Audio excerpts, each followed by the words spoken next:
Boa tarde, eu sou o professor Esteban da UFAM. A aula de hoje vai ser na responsabilidade e a criatividade da professora Silvia Belchimov, da Universidade Federal do Pará.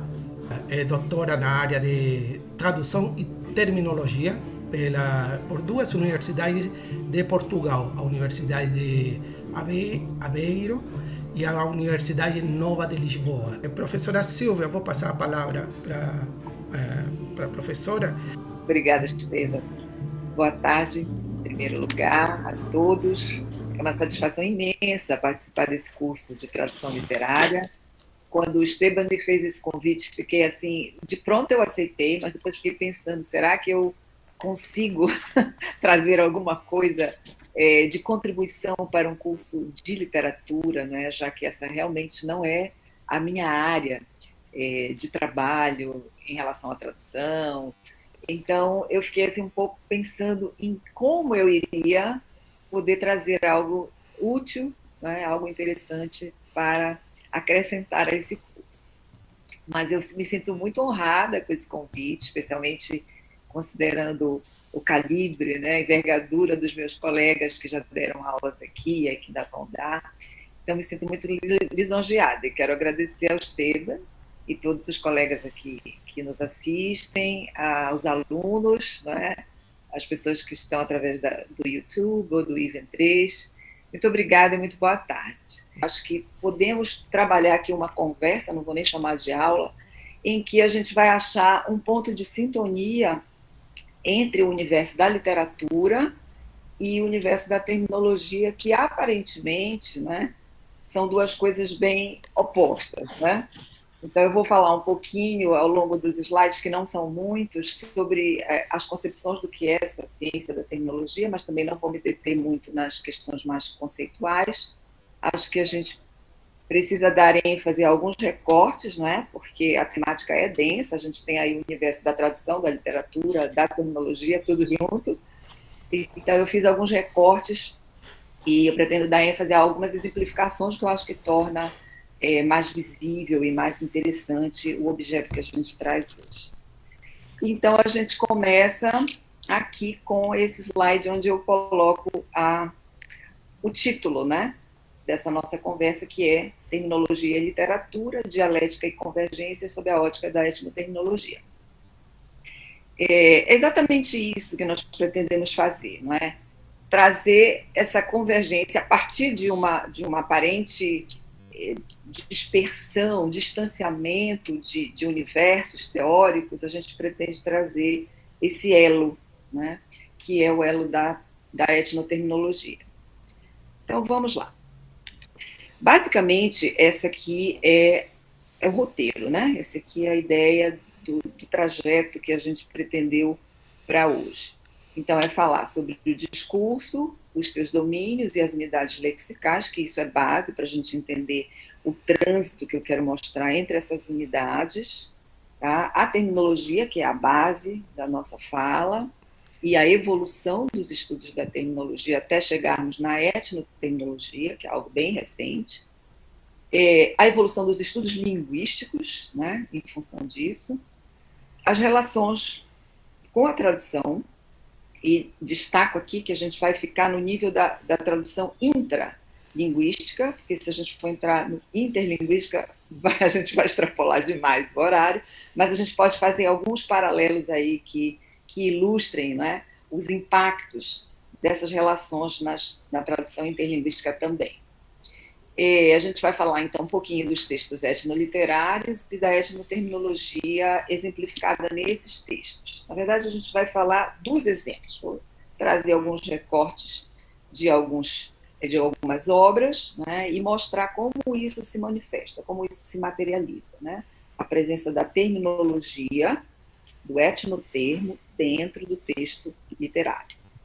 E é aí que a gente vai encontrar realmente uma sintonia interessantíssima, né? Um campo que se abre e que no cenário brasileiro, e especialmente amazônica, tem uma riqueza, uma profundidade imensa que ainda não está explorada. Então, é uma ideia, um insight de pesquisa. O que a gente pretende também é aguçar um pouquinho a curiosidade para que outros estudos venham a emergir nessa área.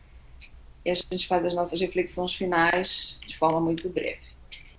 Aqui a gente traz uma imagem que eu chamo de um olhar sobre os âmbitos do discurso e as suas unidades. Isso aqui é muito simples, muito sintético, mas eu acredito que nos dá a visibilidade do que a gente quer para o momento, né? Então a gente pode considerar aqui que o discurso, né, é esse ambiente macro, né, e que dentro dele existem formas de manifestação na linguagem que a gente pode chamar como seus âmbitos, né? Teríamos a língua comum, a língua de especialidade e a etnolinguagem. Aqui não está aparecendo, eu coloquei uma ligaçãozinha aqui, que eu acho que se perdeu na hora que eu reconfigurei o slide, uma ligação entre a língua de especialidade e a etnolinguagem, aí eu vou explicar logo mais por que eu faço essa relação mais próxima, esse elo. Tá? Então, a gente pode pensar no discurso como esse grande domínio das enunciações, né, que comporta essa materialização do ponto de vista da linguagem de diferentes formas, e as três dimensões seriam a língua comum, né, que comporta o léxico geral, as enunciações descomprometidas da nossa vida do dia a dia, desvinculadas de qualquer área de conhecimento, a língua de especialidade, que é, né, a ambiência da terminologia, pelo menos primariamente, né, que surge, essa língua de especialidade surge da preocupação internacional de se ter uma estabilidade na questão dos termos, né, nessas interlocuções entre os especialistas das diversas áreas. Então, essa sinonímia, essa ambiguidade da língua comum teria que ser reduzida para que houvesse realmente uma segurança nessa comunicação. Né? Pensemos aqui em áreas cruciais, como é o caso da medicina, né? em que há necessidade de que essa interlocução entre pessoas, né, especialistas que compartilham aquele universo profissional, tenham um entendimento sem essa grande fluidez da ambiguidade da língua comum. Então, a língua de especialidade surge, né, a partir dessa concepção, a partir da ideia de, na verdade, quem é o ícone da terminologia é o austríaco Eugen Wester, e a ideia dele era realmente uma ideia de monorreferencialidade do termo, para cada termo científico, apenas um conceito. Né? Então, essa seria a ideia de unificar, de estabilizar o termo, que é a unidade lexical representativa dessa língua de especialidade. Né? Então, cada ciência, cada campo teria a sua terminologia, teria o seu grupo de termos, com as suas dimensões que a gente vai já falar. E um terceiro ambiente seria o que a gente está chamando aqui de etnolinguagem, que eu não desvinculo de ser uma língua de especialidade, e é exatamente aqui que é o nosso foco, tá, de atenção nessa aula de hoje, porque essa concepção de especialidade ela foi se transformando com o avanço dos estudos linguísticos.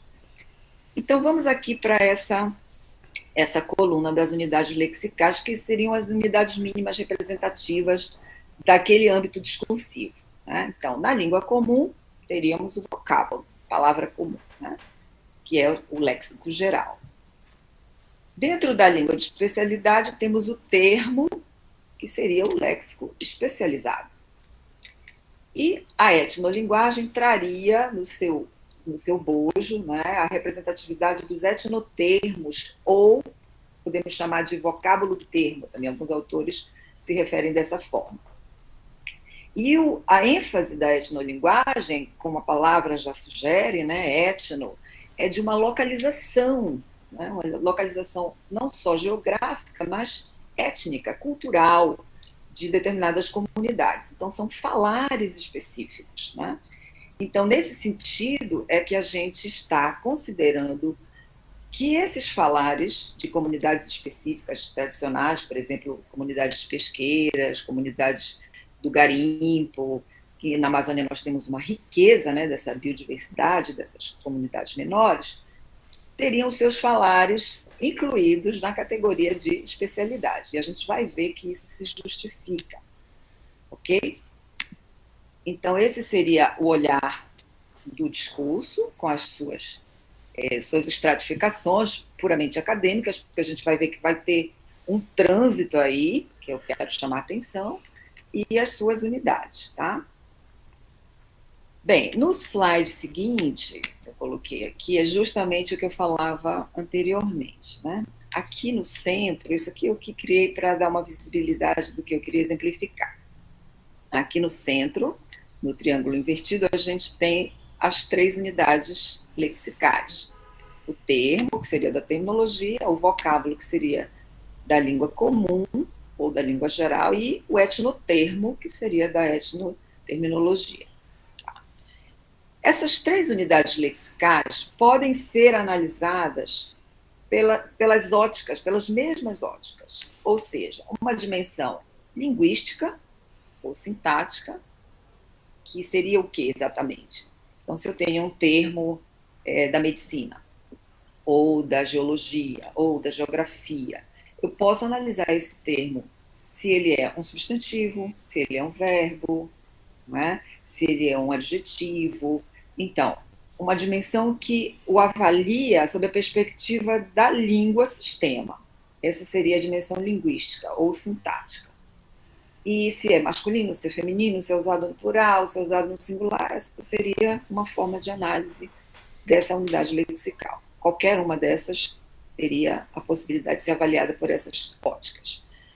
A dimensão conceitual seria justamente o significado, não é? Que traz o termo, ou o vocábulo, ou o etnotermo, que é a dimensão semântica, e uma dimensão funcional. Como é que aquele vocábulo, aquele termo, aquele etnotermo funciona naquele domínio? Qual é o efeito que ele tem? Qual é o impacto? Será o mesmo? Se ele transitar por outros domínios, ele terá a mesma funcionalidade? Então, nesse aspecto é que eu digo que isso aqui é uma estratificação puramente analítica, né? Porque em cada contexto a gente vai ter essa diversidade de olhares sobre as unidades representativas, né? Eu trouxe aqui uma citação da Teresa Cabré, que diz: a terminologia é o reflexo formal da organização conceitual de uma especialidade e um meio inevitável de expressão e comunicação profissional. Então, vocês vejam que o parâmetro aí sempre é a questão da área profissional, da área de especialidade, de uma determinada estabilidade, de uma determinada segurança nessa comunicação. E é por isso mesmo que a terminologia ela é parametrizada pela ISO, né, pelos parâmetros de qualidade. Então, ela tem os seus critérios muito rígidos, né, de estabelecimento de termos. Existem softwares especializados para captar os termos de determinados textos, analisar sua frequência, analisar suas dimensões. Então, a gente pode definir a terminologia tanto como um conjunto de termos de uma área de especialidade. Eu posso dizer que isso aqui é a terminologia da biologia, isso aqui é a terminologia da ciência pesqueira ou da ciência da informação, mas posso também dizer que é o nome de uma disciplina, com seus fundamentos próprios, com seu método, né, e com sua linguagem própria, e muito controlada, vamos dizer assim. E ainda posso dizer que a terminologia é um conjunto de práticas. Tá? Então, posso olhar esse conceito por diferentes perspectivas, né? Como simplesmente um conjunto de termos de uma determinada área, como uma disciplina, com o seu método, com a sua linguagem, com seus objetos, e como uma prática específica, que seria a prática da construção dos instrumentos terminográficos, os dicionários, os glossários. Então, dependendo de como você está percebendo, né, o conceito, aonde ele está sendo utilizado, você poderia interpretá-lo dessas 3 diferentes formas. Então, a terminologia é, portanto, uma ciência ou espaço, né, onde ocorrem os processos de denominativos. Né? É uma ciência que tem por base esse processo de dar nome, né, a um conceito, a um objeto, né, ou vice-versa, ou de um nome partir para um conceito. Então, você tem as perspectivas semasiológicas e onomasiológicas do termo, né? Ou da palavra, do sema para o conceito, ou do conceito para a palavra. Mas é o espaço de denominação. Né? E prioritariamente um espaço de redução das ambiguidades, de redução da sinonímia e das polissemias, né? Que sedutoramente impregnam a linguagem comum, né? Mas para a terminologia isso seria algo indesejável, a ambiguidade seria indesejável. A gente sabe que os estudos mostram, inclusive, que dentro de uma mesma área científica pode haver variações conceituais, né? Um autor pode chamar de uma forma, outro de outra, mas é reduzida, né? A intenção da terminologia é minimizar esse tipo de ambiguidade, de polissemia. Então, a gente sabe que nós vivemos em uma contemporaneidade em que existe um apelo muito grande de familiarização com termos, que a gente viu como alguns termos passaram a integrar, né, a nossa língua comum, termos que são de especialidade, né, da área médica, da área sanitária, da área mesmo de estatística, passaram a integrar as nossas conversas, né, o nosso dia a dia. Esse é um tipo de trânsito que a gente vai olhar daqui a pouquinho. Né? Aí surge uma pergunta, e aliás, mais de uma pergunta. Seria, então, só o texto científico, o único a se beneficiar desses parâmetros da terminologia, dessas análises, dessas dimensões do termo? Essa é uma questão, porque é daí que surge a terminologia. Mas será que ela fica restrita a esse domínio, a esse universo da especialidade, né? Considerando-se que especialidade seja uma área científica? Né? Então, seria esse o único gênero discursivo? Seria, na questão da tradução, que tipo de texto poderia se beneficiar no processo tradutório dos parâmetros terminológicos? E essa segunda pergunta me parece que tem uma resposta bem clara dentro do que a gente falou até agora. Que tipo de texto ou gênero discursivo se beneficiaria da terminologia, da ciência da terminologia? Seria o texto acadêmico-científico, concordam? Porque é um texto que prima por uma pretensa objetividade, mas que trabalha nessa direção, não é? De clareza, de redução de sinonímia. Então, são aspectos, são características semióticas que têm muita identificação com os princípios da terminologia. E aí é que eu me encontrei, não é, com o interesse de desenvolver o doutorado nessa área, justamente porque era o texto que eu manuseava com mais frequência, não é, no âmbito profissional, evidentemente. Bem, então vamos seguir, porque essas perguntas são para responder daqui a pouquinho. Esse slide aqui, ele mostra uma imagem onde eu tentei colocar aqui numa área fechada, os estudos de lexicologia, que é o estudo do léxico de uma maneira mais ampla, o estudo de lexicografia, né, que são as formas escritas desse léxico, terminologia, que já é a ciência do estudo do termo, e a terminografia, que seriam as listas, os glossários de especialidade.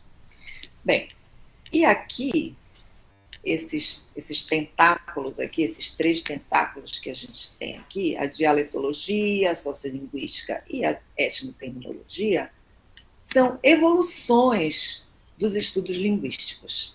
Né? A diversidade dos textos cria, não é? A necessidade, ela impulsiona a ciência, né? A curiosidade impulsiona. Então, essas questões dos dialetos, dos regionalismos, né?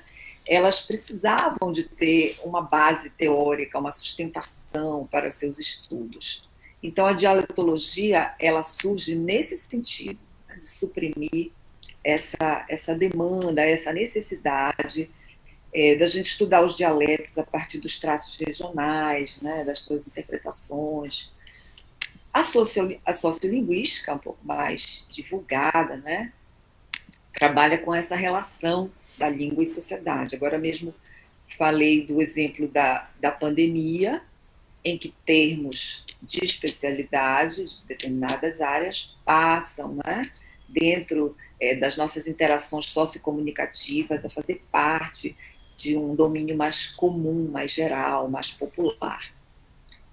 E a etnolinguística, a etnoterminologia, ela é uma outra evolução ainda mais recente, e aí a gente chama atenção para Maria Aparecida Barbosa, que é a pessoa de referência no Brasil, a estudiosa de referência no Brasil, que trabalha na perspectiva etnoterminológica com os textos etnoliterários. E aí a gente começa a achar o nosso ponto de convergência maior, né, que eu trago para a gente pensar hoje.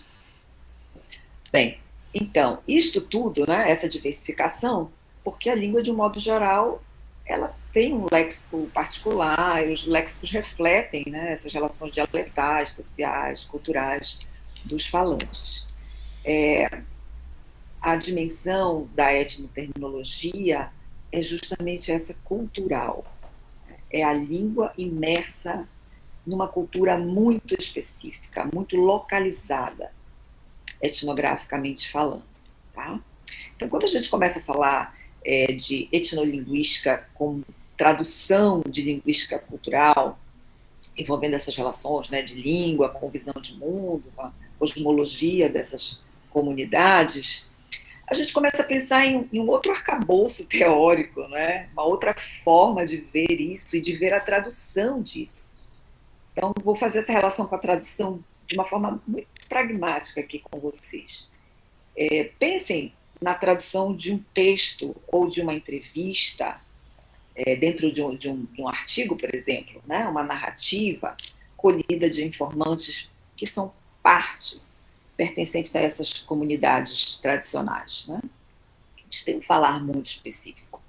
Então, só a interpretação do pesquisador, né? A penetração do pesquisador naquela informação já é um ato difícil, não é? Se você não está imerso na cultura, isso já é impactante.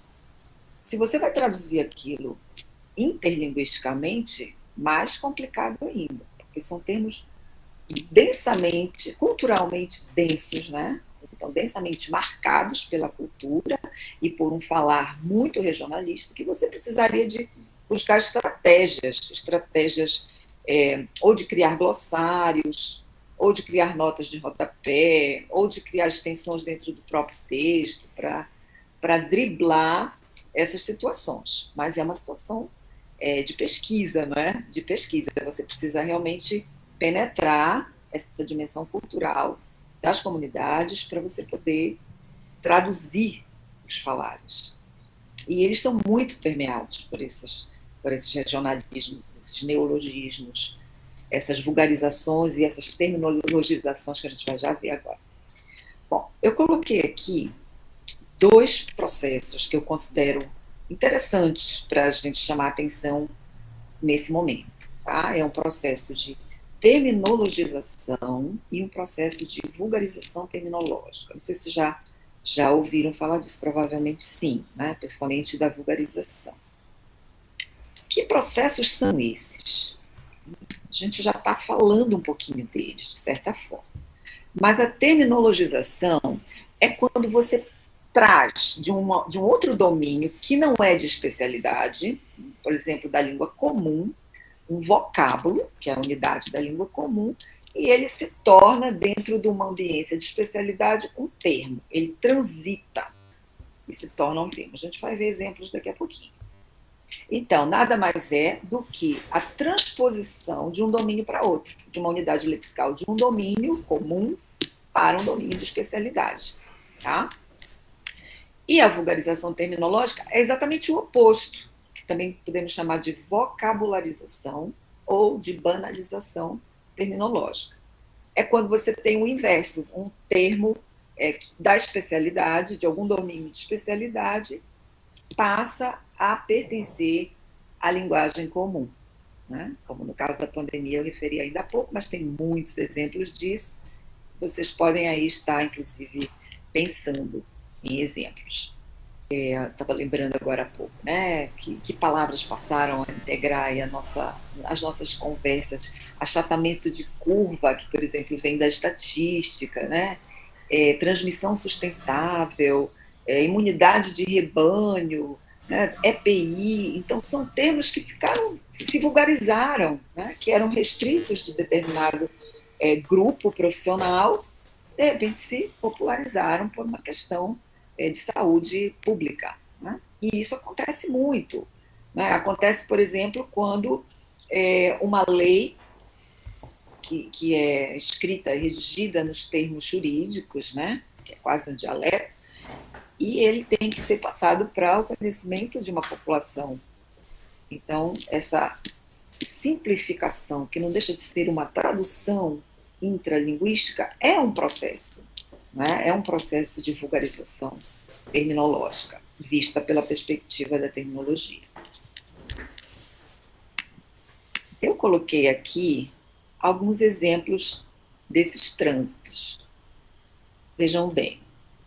Essa palavra alimentar, a palavra alimentar a gente já não consegue nem perceber a origem, né, o campo de origem, o domínio de origem, porque ela é amplamente utilizada na nossa linguagem comum, como sinônimo de fornecer alimento, consumir alimento. Né?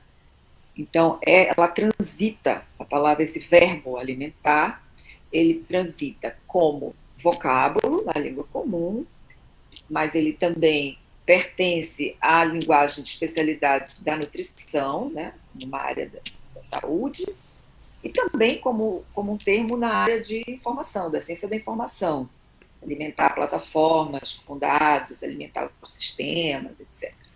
Então, a gente tem aqui um exemplo de uma palavra que transita por vários domínios. Né? Às vezes, nesse trânsito, ela adquire outro cariz, não é? Outra funcionalidade mais específica do domínio onde ela está, que é justamente aquela mobilidade, né, das dimensões que a gente viu anteriormente naquela pirâmide. Depois a gente vai ver de forma mais contextualizada. Essa palavra, gente, é de um trabalho de uma orientanda, filho. Vejam bem, essa palavra filho é muito comum. Né? Para a maioria das pessoas, acho que não existe dúvida do que ela representa semanticamente. Mas, dentro das comunidades pesqueiras, essa palavra transita desse senso comum, compartilhado, para um sentido de especialidade que se refere aos orifícios pequenos das redes de pesca. Então, é muito específico dessa comunidade. Fora desse contexto, muito provavelmente aquilo não tem compreensão, né? Não se penetra. Então, é aí que a gente vê que esses falares, eles têm um estatuto de especialidade, né? E merecem que isso seja, de certa forma, valorizado, visibilizado, estudado.